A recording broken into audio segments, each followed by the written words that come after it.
Thank you very much, everyone, for joining. My name is Rohan Hockings. I'm the Managing Director of PYC Therapeutics, and I'm going to be your host on today's special edition of the Investor Update. Before we begin, I'd just like to kick off by letting you know, firstly, that this call is going to be recorded, and secondly, making the following safe harbour statement, reminding you that today's discussion will contain forward-looking statements that involve risks and uncertainties. These risks and uncertainties are outlined in our filings with the Australian Securities Exchange, and as such, actual results may differ materially from what we discuss on today's call. We disclaim any obligation or intention to update these statements in the future. So the focus of today's call, and it really is quite an informal conversation, so please feel free to interrupt through typing into the chat any questions that you have or issues that you'd like clarification on. If we're going too deep or not deep enough, please point that out and we'll try and adapt in response to the level of understanding through the audience.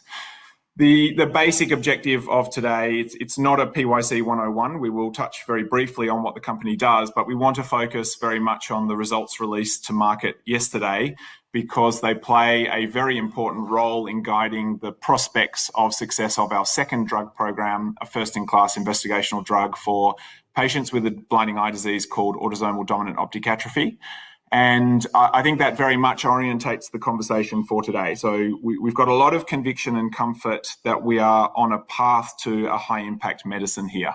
And not just a high-impact medicine for patients, but also a high-impact medicine for investors, because we apply some very aggressive commercial filters at the start of the process to make sure that we are only working on challenges that will bear a substantial financial return in the event that we are successful. What we wanted to do was to make sure that everyone has fully understood the implications of the data that was released yesterday, the outcome of some non-human primate studies that very elegantly show an integrated profile on the three dimensions that we are most interested in this drug. And those are whether the drug is safe and well tolerated, whether the drug has got a nice half-life or durability profile in the retina, and critically, whether the drug is effective at modulating the gene that is missing in patients with ADOA. And so there are really two levels to understand the results from yesterday. The first one is the simpler level, and it's in itself quite meaningful. It is simply to communicate that we have just achieved in non-human primates exactly what we want to achieve in the human studies that are about to begin. And that takes on particular meaning when you understand that non-human primates share about 98% of their genome with humans. So we have just shown that we are able to increase expression of the OPA1 protein in the target cell, retinal ganglion cells, in the non-human primate retina at a safe and well-tolerated dose. And we don't yet have the full PK study results, but we know from the VP-001 molecule, PYC's first drug for another blinding eye disease, that this class of therapeutic has about a 20-day half-life in the non-human primate retina, which lends itself to a 100-day dosing interval in patients. So patients only need to be dosed around 3, maybe 4 times a year, which is very convenient from the patient perspective. So that these drugs really have an ideal profile from the patient perspective, and it is a really impactful outcome when you consider all of those dimensions together. The data, however, goes to another level when you look a little bit more deeply at how this piece of information integrates the data that we have already generated in these patient-derived models. And so to give you a quick recap on what the patient-derived models are, this is a relatively new innovation in drug discovery and drug development. It's only really come about in the last 5 or 10 years. And the sophistication of these patient-derived models is now going through the roof, so that these are very quickly becoming the gold standard tool in non-clinical development to give insight on whether a drug is likely to be effective in clinical development. And so what we do here in the generation of these patient-derived models is we take a skin sample from patients who have ADOA. So we've got some cells that have got the genetic defect that we're interested in addressing. And we send those skin cells that we call fibroblasts backwards in the evolutionary chain into what we call an induced pluripotent stem cell. And this stem cell has the ability to turn into any different type of cell in the human body. So it's quite a powerful starting point when you're trying to create a disease model. And this stem cell will as well have the genetic deficit that we are looking to correct because it came from a patient with ADOA. And now, having turned the cell backwards into a stem cell, we're now going to turn it forwards, not back into a fibroblast, into a skin cell. We're not so interested in that. We're going to turn it forwards into the cell type that's affected in ADOA, a retinal ganglion cell. So the cell that exists in the retina of the patients that is responsible for communicating the visual signal that is created by the retina to the brain, which will process that visual signal. So you think of it very much as the connecting cable that sits between the retina and the brain. And the reason that we want that cell is we've now created a model from a patient with ADOA of the cell type affected in ADOA in which we can see the deficits observed in ADOA. And so you start to understand from that description why this is such a powerful model for the evaluation of the efficacy of a therapeutic. We build ourselves a retina in a dish in which we can assess the efficacy profile of the drug. And the key that I really want to communicate across to you today is that the level of protein upregulation of the missing protein, OPA1, in the non-human primates is the same level of protein upregulation that we can achieve in the patient-derived models in order to fully rescue the ADOA phenotype in the context of those patient-derived models. Now, this is a really, really elegant non-clinical pack. It's the pinnacle of non-clinical data, and I want to just walk through very slowly a recap of what autosomal dominant optic atrophy is from the patient perspective, so we understand the implications of why this drug is such an important new therapy, but also to look more closely at the underlying genetic cause of the disease. Because that sets a very nice platform for an understanding of how the PYC 001 molecule works and the data that we've been able to demonstrate in the non-clinical setting in support of the propensity for success of this molecule in clinical development. And I think it is important to remember as well, just to triangulate yourself in the commercial context here. Yes, it's early in the drug development course. We understand that.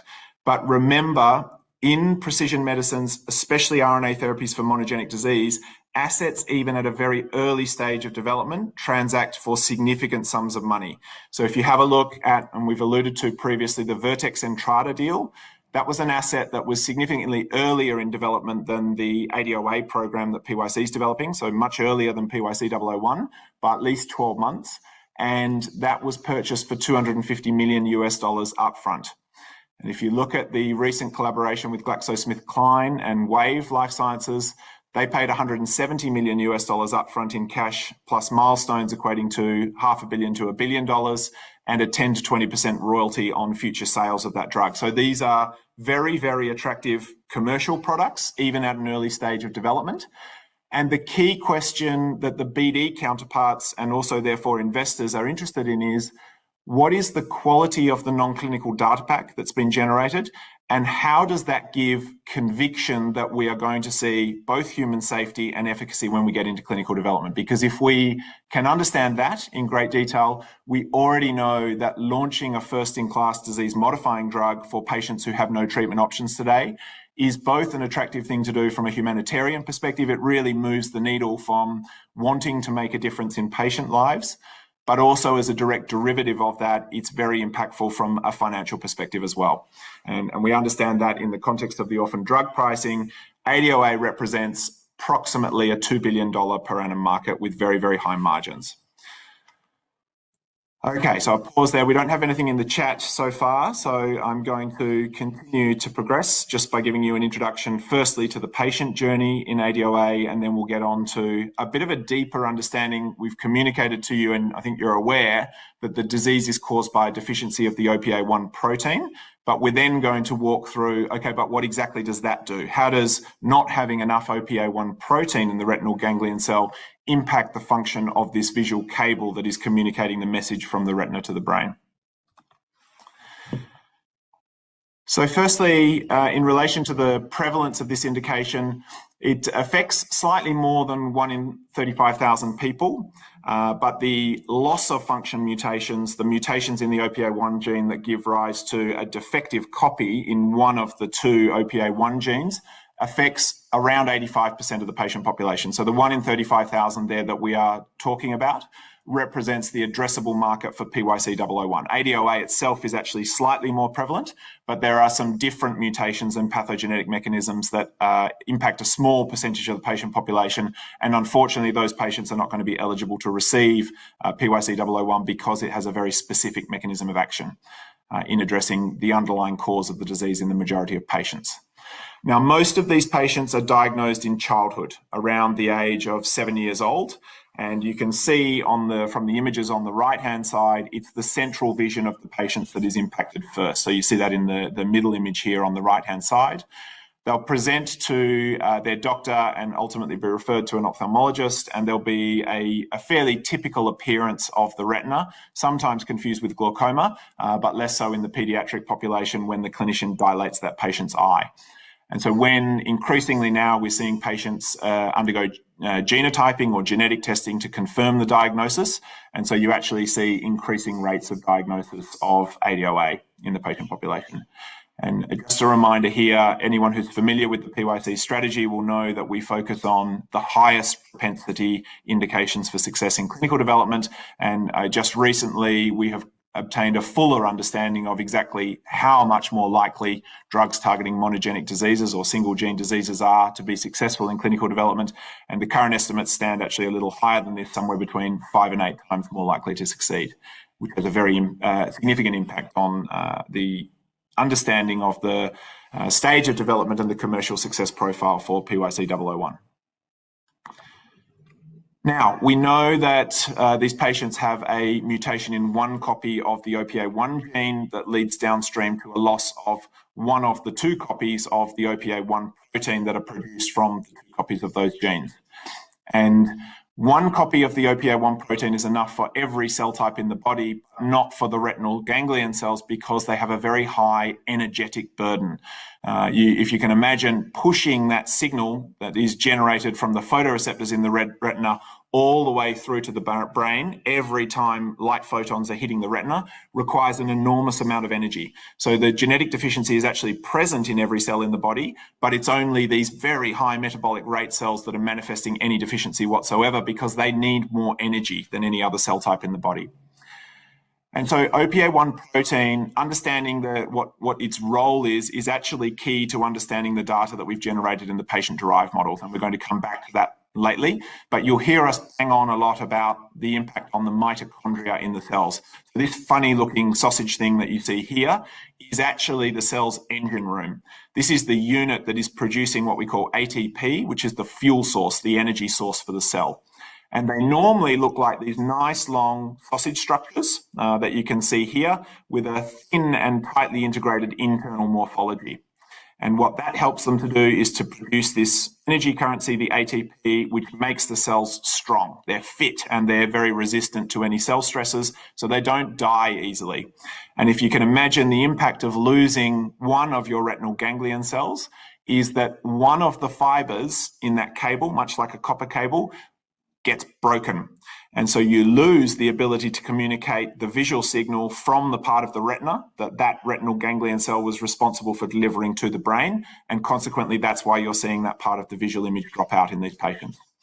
The OPA1 protein is a mitochondrial membrane protein. It sits in the membrane of these mitochondria, and it enables them to have this beautiful, somewhat elegant sausage-like morphology, and to functionally produce the energy currency of the cell.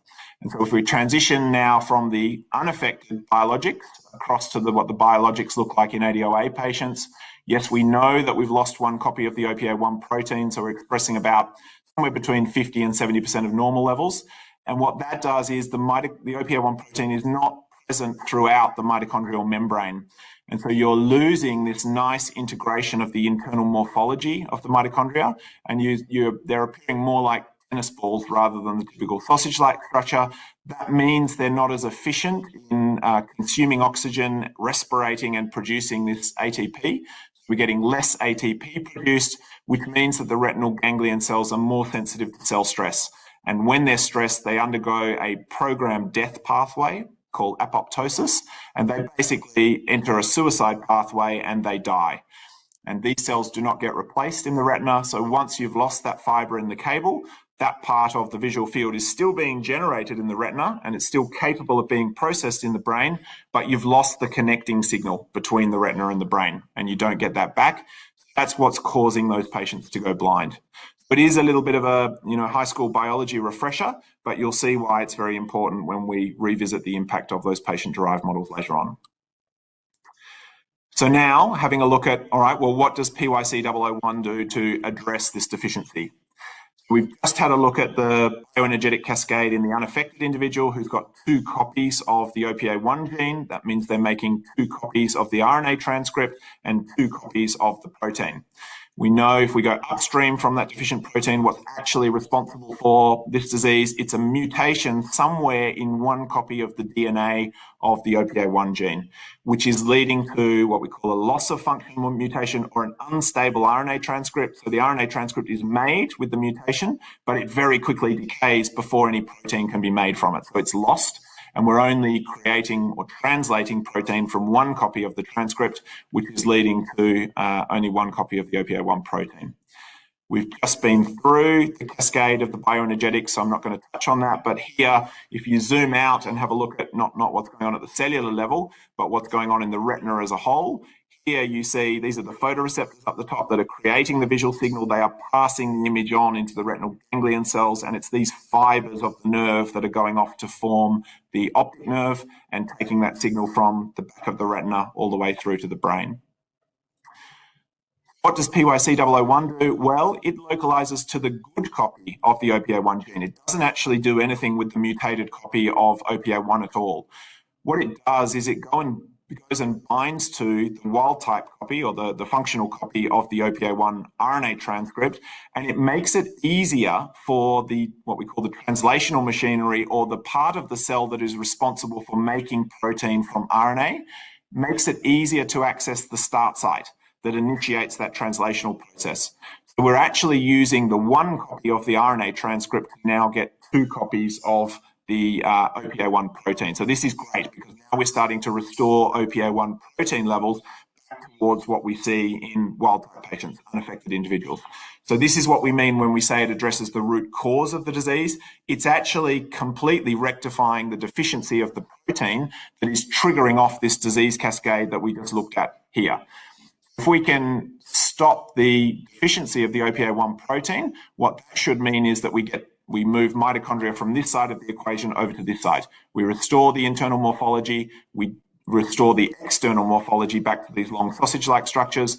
That means that the ATP can be produced in larger amounts. That means that the cells are fitter and will resist that cell death and they won't undergo apoptosis when they're stressed, which should mean that the patient retains vision. So that's a synthesis of the underlying disease cascade. It is a little bit deeper, but I think it will help you soon to understand what's going on. All right, take a quick breath there. We'll just have a chat. Does anyone have any questions so far? Please do feel free to type them into the chat. I'll check periodically if we do.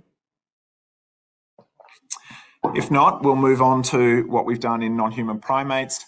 Remember that these are what we call wild-type non-human primates. So these monkeys have 2 functional copies of OPA1. They're not in any way intended to be a simulation of ADOA patients specifically, but they offer some very valuable answers to us in relation to questions that are relevant to likelihood of success for our drug in the clinic. So remember, this is the question our BD counterparts and our investors are ultimately interested in. And also internally, we are very interested in this question as well, because we need to allocate our scientific effort, our time and our resource dollars to domains that are going to have a high impact for patients and consequently for shareholders. It's this question that everybody wants an answer to, but we can't answer that yet because we haven't started the human trials. But what we can do, and this is a really critical concept for people to understand, in the context of monogenic diseases and these patient-derived models, we can shift the risk curve left. Risk that would ordinarily be accepted in the clinical setting can be moved into the non-clinical setting because of the high propensity of success and the quality of the non-clinical data that's available to us now that we can make these human eyeballs in a dish outside of a human. We've got a question there. So Brian is asking, so that Entrada asset sale was valued at about twice PYC's market cap at a less developed stage. Yeah, that's right, Brian. So they received $250 million for that myotonic dystrophy asset. Interestingly, it's also a third-in-class asset, so it's well behind some of the other RNA therapeutic competitors in that domain. If you have a look at Avidity Therapeutics and Dyne Therapeutics, they also have a more advanced asset for myotonic dystrophy, so a competitive dynamic within that context. Also, about a week after that deal was announced, the Entrada platform, the lead candidate in Duchenne muscular dystrophy, which also hadn't started clinical development, went on clinical hold. And as far as I'm aware, that still hasn't been removed just yet. But you're quite right in relation to the understanding of the financials of that transaction. So the derivative questions that we can answer now that will help inform the answer to this question and actually very much shape the answer to this question in the context of those dimensions that we've just discussed. Basically, two questions. The first one, can we reach the target cell affected in this disease? And we're going to touch on briefly, but a lot of you are already aware, for the whole precision medicine class, the fundamental limitation on the impact of that class right now is delivery to the target cell, because it is difficult to get big things like precision medicines inside of cells. So can we reach the target cell is the question, that the umbrella question that encompasses these top two questions. And then the second question is, can we modulate target gene expression once we're in there? Can we actually increase OPA1 gene expression at the protein level such that we rescue that pathogenetic cascade that we've just been through? They break down into some slightly more detailed questions. Yes, okay, it's one thing to reach the cell, but what we really have to show is that we can reach the cell at a dose of the drug that is safe and well tolerated. It's no use if we're going to cause more harm in administering the drug than the benefit we're going to do. So we want the dose that is administered in order to achieve high levels of drug inside the target cell still to be safe and well tolerated, specifically in non-human primates, because they are what we call the most toxicologically relevant species for humans. So they're the species that gives you the best insight on whether a drug is likely to be safe and well tolerated in human development as well. And then the next two questions, does it correct the gene expression deficit? What we're looking for here is an increase in the OPA1 gene expression. We did not know that we were going to be able to achieve that in the context of the non-human primate, because remember, this is a human genetic medicine. It's designed specifically for the human genome. Yes, the monkey is very similar, but they don't always show efficacy of human drugs, even in the context where those human drugs are in fact effective in humans. So we were hopeful that we might see some changes in the OPA1 gene expression, but we had no guarantees that we were going to. What we were going to rely on was the concentration of the drug in the retina in order to link us up to the patient-derived models to fully answer this cascade of questions. But it's much better when you can get that protein upregulation of the target gene, because it's not just telling you how much drug is in the retina, it's telling you how much drug got inside the target cell in the retina. So it's overcome that delivery challenge and then gone downstream to modulating the target gene expression. So it started to answer questions that are usually refined to the domain of the human genetic models. These were wild-type monkeys. They were not affected by ADOA, so we had no prospect of answering this question of whether or not we'd see an impact on the disease itself, because the monkeys did not have the disease. So here we are reliant on those patient-derived models that we spoke about, and that's why the data that we'd already generated is so important. So we have another question here. Would you expect an even greater affinity in humans given the engineering of the oligo is for the human genome? Yes. So that's exactly right. We didn't do a lot of optimization of the oligo in the context of the non-human primate cells. So what we did do before we went into the monkey studies was look at whether or not we were likely to see a PD or an efficacy impact from the drug in the monkey studies. But what we did see there was that we didn't achieve the same levels of efficacy in the non-human primate cells as the human cells. But because we were going to do these studies anyway from a safety, tolerability and durability perspective, we thought we would leave the efficacy evaluation to the in vivo tissue sample. So we knew that it was going to be harder to achieve target engagement and gene modulation in the non-human primate than we anticipate it will be in humans. The drug is less effective in non-human primates than it is in human cells, but we were still hopeful that we might see a signal there. So that's quite right, yes. Now, The next page, if I can get to it.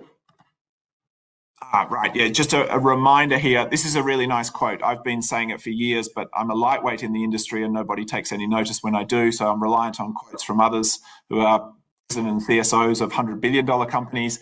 This is George Yancopoulos, who's quite an outspoken figure in the community. While everybody else was so hyped and giving Nobel Prizes for CRISPR and all that, we realized those weren't really the limitations. The limitations were really delivery. This is a very, very poignant observation from someone in the field who's basically saying, look, there's been a hell of a lot of effort directed towards the things that you can do when you can get inside cells. And that's because in the lab, we've got all sorts of tools at our disposal to get things inside cells. But it's ignoring the fundamental challenge when you move to the in vivo environment that you don't have those same tools available. So he has articulated very nicely here why Regeneron have focused so heavily on the delivery side. And that is what differentiates their company. It's also what differentiates PYC. And it's why this picture is just so beautiful. You're looking here at the retina of one of the non-human primates from these studies, and what you see stained in blue are the cell nuclei. So these are all of those individual retinal ganglion cells that we've spoken about, lined up in a row in the retinal ganglion cell layer in the retina. And what we see up the top here, they're dark, so it's quite hard to see against the background because the stain here is only for the cell nuclei plus in red for the OPA1 protein, but you're not seeing a great deal of it. These are the fibers, the retinal nerve fibers that are coming from those retinal ganglion cells and moving down towards the optic nerve, where the fibers all band together and form the cable that communicates that signal. So what we look to here as we transition to the PYC 001 treated group, we're looking for more red in the image. That's what we want to see. We should see the same number of cell nuclei stained in blue, but what we want to see is more of this very faint red protein because there's a red immunofluorescence tag that has been attached to a probe for the OPA1 protein here. And what you can see, I mean, this is really elegant stuff. If you look at the individual retinal ganglion cells, you can see each one of them expressing more OPA1 protein. Not only are they expressing more protein in the proximate region to the nucleus, you can also see it speckled down through the retinal nerve fiber layer as the protrusions of these RGC axons are heading off towards the optic nerve. This is really important because the mitochondria migrate throughout the cell. They create energy along the axon to keep pushing that signal along the further downstream they go. So you can see here, not only has PYC 001 been able to solve the delivery challenge, not only has it crossed the cell membrane to get inside the cell, the RNA therapy has then taken over, it's exerted its effect on the OPA1 gene expression, and you are now seeing much higher levels of the OPA1 protein present in the retina of these non-human primates. So this is exactly what we are trying to do in the context of the retina of ADOA patients. This is the underlying cause of autosomal dominant optic atrophy. It's not having enough of this protein stained in red in these specific cells within the retina. So super, super encouraging image and data in that context. In vivo is a term not well known. Okay, thanks, Brian. So in vivo, we just mean in a living organism. So the retina in a dish models are absolutely fantastic for looking at the human genome, to David's question before, and giving you an answer to the question of whether you can rescue those functional deficits. We're not seeing the mitochondrial deficits and the increased susceptibility to cell death in the non-human primate, because even this level of OPA1 is enough to sustain the function of those cells. This is a wild-type non-human primate. It doesn't need any more OPA1 than what is present in these cells. So what we need from the patient-derived models is that functional insight, but what we can't get from the retina in a dish is the complexity of a living organism. There's no vitreous, the sticky stuff in the center of the eyeball, to help us answer the question of, is the drug going to traffic from the center of the eye to the inner limiting membrane? Can it cross the inner limiting membrane and get into the retina? Will it get into the inside of the specific target cells that we're looking at when it's dosed at a safe and well-tolerated level? So we combine the data from the living organism with the data from the model that more accurately reflects the human disease. And again, that's why this integration of the data around this 1.6-fold level. So this is a 1.6-fold. It actually visually looks a bit more than that, but when we quantify it, that's the upregulation that we see. This 1.6-fold increase in OPA1 protein expression in the living organism is enough in the context of the human genetic models to fully rescue the phenotype, the functional deficit seen in these ADOA patients. So that's what we're going to have a look at now, but a really, really lovely image, and hopefully you can understand why we were so excited to see that. Okay, so what we should be hoping to see now is plugging in a 1.6-fold increase in the OPA1 protein levels now in the ADOA patient-derived models. Will that transform our mitochondrial structure back to this nice integrated internal morphology? Will it move us across to this sausage-like elongated external morphology? Will it mean that we can create more ATP, consume more oxygen, and see the fitness of those cells improve? And ultimately, will that then lead to a greater resistance to cell death, which is what's going to be stopping the blindness of these patients? Just another question. Was this immunoassay run on all 4 subjects? Were similar results seen in all? Yes, David. So the results that were published in the ASX announcement are the aggregation of all 4 eyes that were treated with PYC 001. So when you say all 4 subjects, my understanding is there were 2 animals per group, but both eyes were treated, so 4 eyes per group. And the data that you're seeing presented is the data that is aggregated across all 4 samples. So it's holistic in that context. All right, so now we're looking at a patient-derived model, and we're looking to see the top end of that cascade. So we're just focusing on the upper level. We're not going all the way down to the function and the fitness of the cells. We're just looking at the structure of the cells here.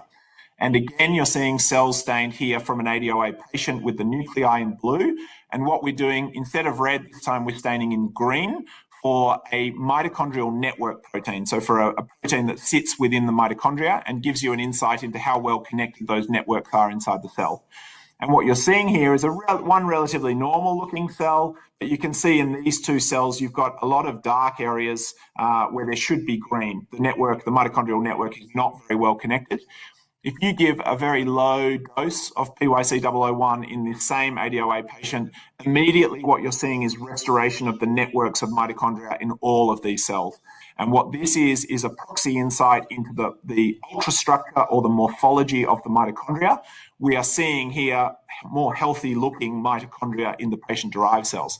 So now we've been able to go downstream. We know that PYC 001 will increase the OPA1 protein when it's administered to patient cells or even wild type cells, but we did not know prior to this that will that actually result in a downstream benefit to what those mitochondria look like. So here we're looking at the role, the function of OPA1 within those cells and whether or not we can have an impact in rescuing the deficiencies that are seen in ADOA patients. So very encouraging data in that respect.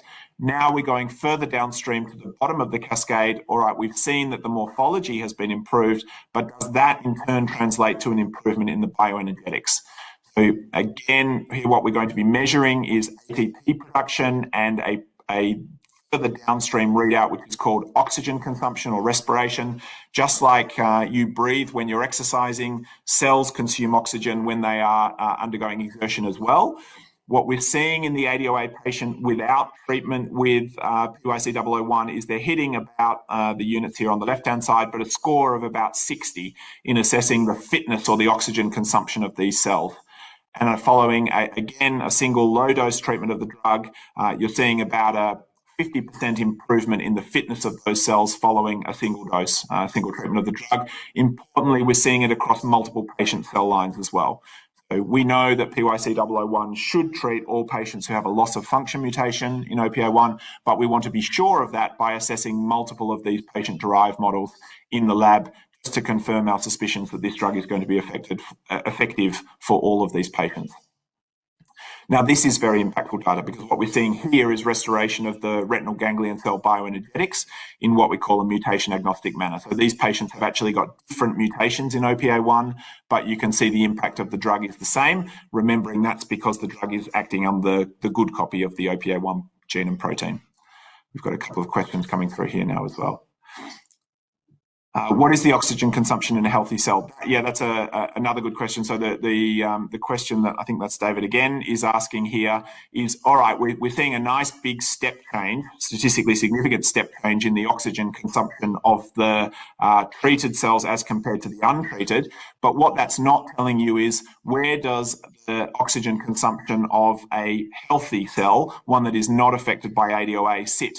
Are we going 10% of the way to disease correction, or are we going 100% of the way to disease correction? And so what we can tell you here, David, we should be generating some isogenic control data, so where we correct the mutation and actually have in the same genetic background what peak consumption looks like. But we know generally that there's about a 50% delta between the performance of the wild type cells and the ADOA patients in terms of maximal oxygen consumption. So we're seeing about that's a 50% upregulation. So basically in the ballpark of what we're seeing here, it will sit somewhere within the error bars of what you're seeing here. And if you look here, this one is actually about a 50% improvement. So it's actually very close to the PYC 001 treated level. It's taking us very close to all the way back to wild type oxygen consumption and mitochondrial ATP production. So very encouraging in that context as well. All right, so now big step back and a deep breath. The data is exciting because we've just done in the non-human primate what we want to do in the patient when clinical trials start next year. But it's more exciting than that when you dig a little bit deeper into it, because the extent of the OPA1 protein upregulation that we are seeing, 60% increase in OPA1 at a high level of statistical significance, links us across to the patient-derived models, where we see about a 1.5-fold increase in protein at, again, similarly low doses of the drug, that is now demonstrating full functional rescue of the ADOA pathogenetic cascade that sits downstream of that protein deficiency. We gain conviction not just from restoring protein expression levels, but actually looking at the way the ADOA cells behave in the context of having the increased OPA1 protein level restored. That is very, very encouraging for these patients. And being able to integrate those two data sets around this common nexus gives us very high conviction in the answer to questions 1, 2, 3, and 4. We still can't answer question 5 yet. We're not going to be able to do that until we progress into clinical development, but we've got an extremely high degree of conviction that we should see correction of this disease in the context of progression of PYC 001 into clinical development. So we're very much encouraged by that. If you think about the risk curve, we've spoken about this at length, but it is very, very important for for investors in PYC to understand. Whilst the probability of success for industry participants as a whole is very low, somewhere around that 10% figure that is quoted when you start a clinical trial in terms of the prospects of a successful market entry, we know that we are somewhere between 5 to 8 times higher than that, just because of the genetic validity of the target. Because we have chosen diseases that are caused by mutations in single genes, we know exactly what is going wrong, and we know exactly what we've got to do to fix it.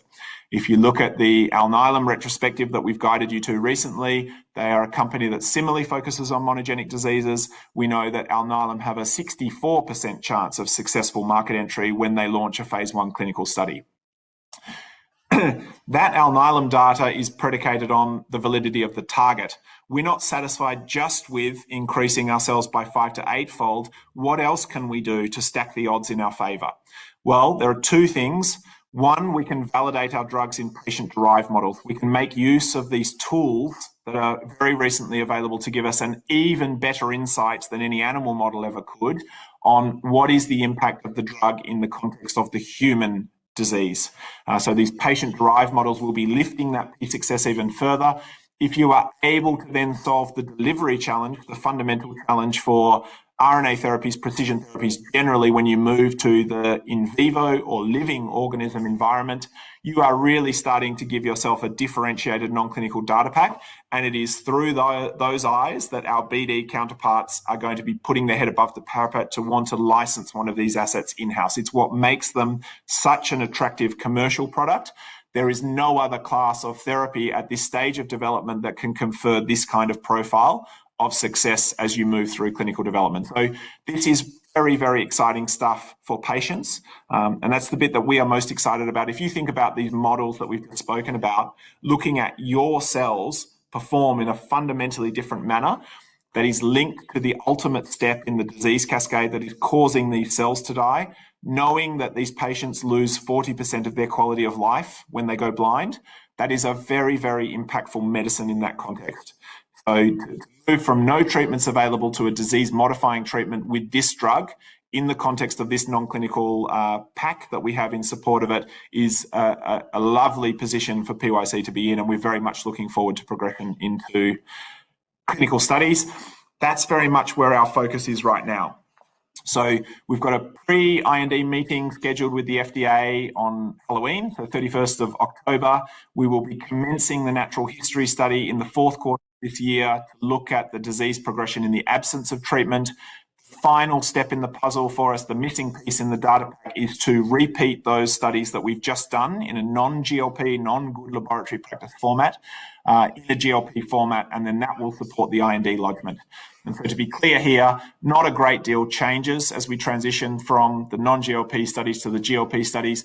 Beyond, there's a very high degree of paperwork involved in conducting a GLP study to ensure reproducibility of the data that is generated. So it'll be the same molecule that is assessed in the context of the GLP studies. We just have a higher degree of execution standard of the studies itself. We'll be looking at a more refined range of doses so that we can define how much headroom have we got between the dose where we're seeing efficacy, because we're actually seeing efficacy in these studies that we've just done at the lowest dose that we assess. So we're kind of open in the low direction there, and we need to evaluate that further, but we also need to push up a little bit higher that we can establish what we call the NOAL, or the no observable adverse event level, which will give us some information of how many times over have we got a gap between the minimal effective dose and the maximum tolerated dose. Once we have those GLP studies to hand, they'll finish in the first quarter. That will enable us to submit the IND submission in the second quarter of next year. We're currently looking, and particularly enthused on the back of this data, at ways that we can accelerate execution of that clinical trial. So we're looking to see whether or not we can actually accelerate to be dosing humans in the first half of next year. We'll come back and talk to you more once we've had time to consider that a little bit further. So that's it. Hopefully we've given you some degree of understanding of why we are placing such a high degree of importance on these studies. I hope that has helped you to understand the relevance of them. We are very, very much enthused by the data that we've seen here. It was beyond our expectations in terms of what we were hoping to get out of the studies, but we were thrilled to see such wonderful images, and in particular to have seen every single retinal ganglion cell within the images showing the gene modulation. That really does show you the link from a strategy perspective to choosing intracellular protein deficiencies, because remember, in order to save these cells, you actually need to deliver the drug inside every single cell in the retina that you want to save, because the OPA1 protein is used inside each cell. So even if you reach only 90% of the cells, the other 10% are still going to be susceptible to cell death because they don't have enough OPA1 protein. There's no OPA1 protein sharing between cells in that context. So a wonderful, wonderful data pack, very exciting for patients. We'll be engaging again with Pure ADOA and the ADOA Patient Foundation, as well as Retina Australia and a number of other patient bodies to take them on the journey with us. We're very appreciative of the support that they have given us to date, and also from the clinicians who really do understand this data and are mobilising behind us in support of an earlier execution of the clinical study. Very much like the VP-001 molecule and the FDA recognition of the fact that that is an important potential new therapy for patients with RP11, we'll be looking to get fast track status and orphan drug rare pediatric disease designation for PYC-001 as well. How rapid is the deterioration of vision in ADOA, and how does that time course lend itself to clinical endpoint measures in a trial setting? Is it similar to RP, and would we use similar suite of investigational tools? This really nails it. So the issue that we've got now, what keeps me up at night is not the safety and efficacy profile of the drug. It's how are we going to see the efficacy signal in the context of a slowly progressive disease within the confines of a clinical trial. And that's directly what this point is getting to. So firstly, this non-clinical data pack gives us a really high degree of conviction that we've got to accelerate into a registrational trial very quickly. So the first thing to think about is once the single ascending dose study is complete And touch wood, assuming that we establish the same safety tolerability profile that we're seeing in the non-human primates in the human, what we will be looking to do is to be going all in on a registrational trial because of the underpinnings of this molecule, the quality of the non-clinical data pack. It's just giving you every suggestion that you are going to see an efficacy readout there. The question is right. This is a slowly progressive disease, and it actually does have some variability in the phenotype as well. So we know the onset is in childhood and the progression is slow. The endpoint in half of patients is legal blindness. The other half of patients have a slightly more moderate form of visual impairment than legal blindness. So that's the phenotypic variability. The vast majority of patients are likely to seek treatment with the drug, particularly those who are very young and those who are losing the ability to drive, which typically affects those in their 30s, and the older patient population because they're very keen to maintain any functional vision that they have left. So it's the question is, when will those in the teenage years, this is what's been raised by the clinicians, seek treatment, and how do we see the visual signal in the context then of having early stage patients and also later stage patients in the clinical trial? What we're doing here is we are, in addition to the standard suite of assessments of visual function and functional vision, we're looking to see whether or not we can incorporate exploratory endpoints that are currently seeking approval as registrational endpoints but are not there yet, but that will give us some early insight on whether or not the drug is effective. And there's one in particular that I'll draw your attention to. It's called DARC, D-A-R-C. This is called detection of apoptotic retinal cells. And so what's happening here is the patient attends the outpatient clinic. They have some eye drops put on the eye that dilate the pupil. They have a cannula inserted into one of their veins, and they have a fluorescent dye injected into the bloodstream. And that dye is attached to a binding protein that will stick to a marker of cell death, apoptosis, called an annexin 5. And so the blood will carry the fluorescent tag to the retina. And what we're looking for here is the level of fluorescence in the patient's retina as we're looking through that dilated pupil at the back of the eye. And so what you would expect to see here is that the retina of the ADOA patients will light up. There'll be more staining with the immunofluorescence because there will be more cells that are undergoing this programmed cell death pathway. So that will be very insightful because if we can follow those patients and compare those images to what those images look like after they've received the drug once, or ideally in a multi-dose format, we should be able to detect a lot earlier in the disease course any delta between the treated patients and the untreated patients. That is not yet a registrational endpoint for the FDA, but by the time we get through to a pivotal study, we're hoping that it will be. Even in the event that it's not, it will give us conviction that the drug is in fact working. We just need to run the clinical trial for long enough to see it. So there are slightly different endpoints here to what we're looking at in the VP001 or RP type 11 clinical trial because the pathogenetic mechanism is different, but it's the same basic approach, which is let's measure everything and see whether we can incorporate some exploratory tools there as well to see the signal early. And then let's invest in running a longer, larger pivotal study, because if we have the additional conviction in the clinical setting to compound a super elegant non-clinical data pack, we've got very, very high conviction that this drug is going to have an impact for these patients. We just need to be patient enough to see it. Remember, the flip side of that coin, slowly progressive diseases, means that you've got a very, very large addressable patient population. Almost everyone is somewhere on the slope of visual deterioration that they want to preserve whatever vision that they've got left. And that's the promise of these drugs, to stop the disease progression in its tracks. The sooner you start the drug, the more functional vision that you should be able to preserve.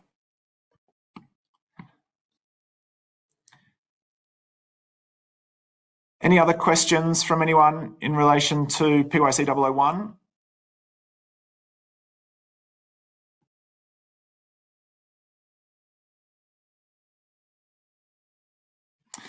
If you wind forward through even to the middle of next year, we anticipate VP001 moving to a potentially registrational mid to late stage study in July.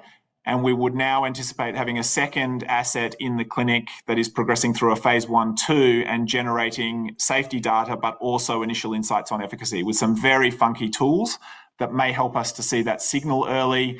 We are then on track for progression of our third asset into clinical development, That will give PYC 3 first-in-class and potentially disease-modifying drugs in highly attractive commercial markets. It will be coming thick and fast from a human data generation perspective.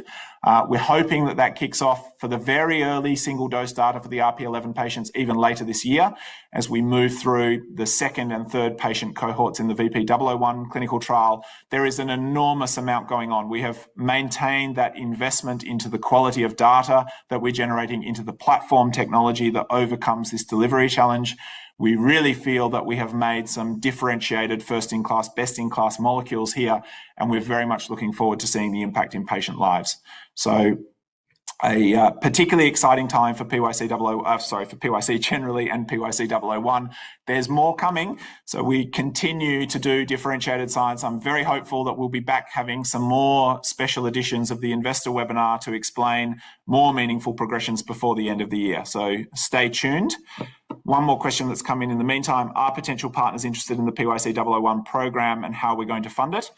We'll take the funding question first. So we've mapped our budget on the basis of realization of the vision and the overarching corporate strategy. So we've been very clear about that. We're going to continue to invest in progression of all 3 of these programs through to clinical trials and human safety and efficacy data.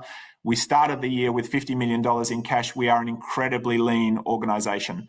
So a net burn last year of $27 million. We're funded through to FY25. This data must move the needle. It does move the needle in the BD conversations.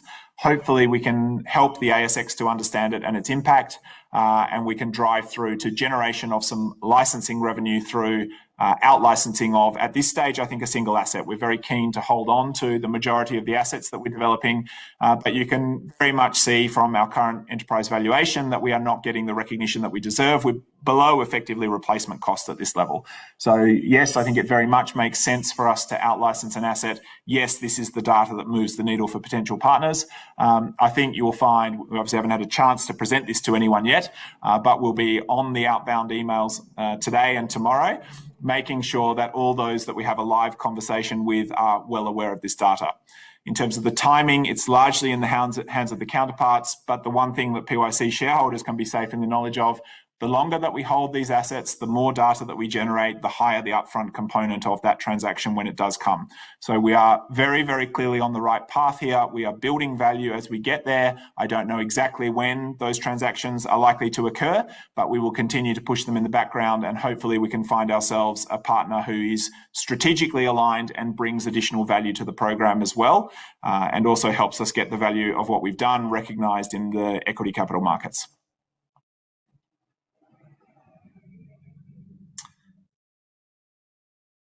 I'll give you just another minute in case there are any other questions. Otherwise, thanks very much, everybody, for your time. If you do have any follow-on questions, feel free to email through to the company. The renal asset. Thanks, Brian. Not yet. So we'll wait. We are very hopeful that we'll be back communicating with the market before the end of the year in that regard.